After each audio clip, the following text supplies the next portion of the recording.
नमस्ते साथीहरू, हामीले प्रयोग गर्दै आइरहेको एनटीसी अथवा एनसेलको सिम कार्डहरू हाम्रै नाममा दर्ता भएको हुनुपर्छ। तर कुनै कारणवश अर्को व्यक्तिको नाममा दर्ता भएको देखिन्छ भने तत्कालै आफ्नो नाममा दर्ता गर्नुपर्ने हुन्छ। यसको लागि सबभन्दा पहिले हामीले प्रयोग गरिराखेको मोबाइल नम्बर के हो त्यो पत्ता लगाउनेछौँ। त्यसपछि सिम कार्ड कसको नाममा दर्ता भएको छ र अन्तमा आफ्नो नाममा दर्ता गर्नको लागि कुन प्रक्रिया रहेको छ त्यो बुझ्नेछौँ। सबभन्दा पहिले एनटीसी सिम कार्डमा हेरौँ। यहाँ मोबाइल नम्बर पत्ता लगाउनको लागि डायल प्याडमा गएर *9# लेखेर डायल गर्नुपर्छ।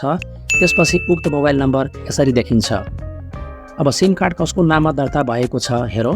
यसको लागि डायल प्याडमा गएर *922# लेखेर डायल गर्नुपर्छ। त्यसपछि उक्त सिम कार्ड कसको नाममा दर्ता भएको छ त्यो जानकारी देखिनेछ। अब एनसेल सिम कार्डमा हेरौँ। यहाँ मोबाइल नम्बर पत्ता लगाउनको लागि डायल प्याडमा गएर यसरी *103# लेखेर डायल गर्नुपर्छ।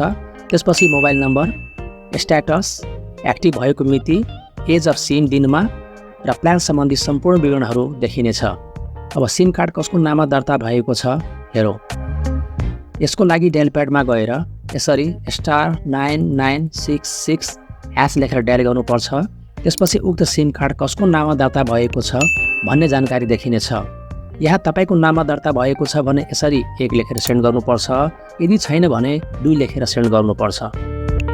हस्त साथीहरू, यदि सिम कार्ड तपाईँको नाममा दर्ता नभई अन्य व्यक्तिको नाममा दर्ता भएको देखिन्छ भने तपाईँले यहाँ देखाइएको आवश्यक कागजातहरू जस्तै अघिल्लो मालिकको नागरिकताको फोटोकपी र तपाईँको परिचय पत्र वा सकल नागरिकता, तपाईँको नागरिकताको फोटोकपी तथा पिपी साइज फोटो लिई स्वयं कार्यालयमा उपस्थित भएर नियमानुसार प्रक्रिया गर्नुपर्ने हुन्छ।